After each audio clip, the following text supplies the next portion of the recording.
In this video, I'm going to show you how to use Base44 to build a fully functional web application for completely free.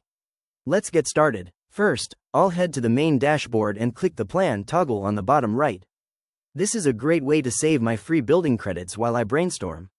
In the input field, I'm going to describe my app in detail.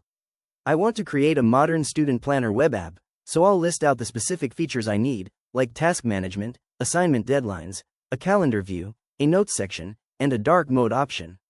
After I click the arrow, the AI begins thinking and generates a comprehensive project plan for me.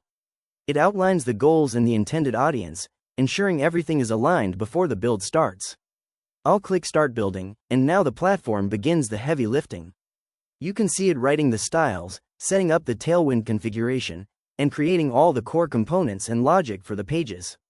It's building the dashboard, the task list, and the calendar in real time.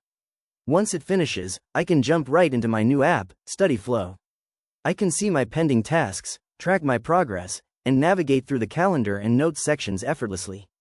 It's a complete, professional app built in minutes at no cost. If you found this walkthrough helpful, please consider liking the video and subscribing for more quick tips and tutorials.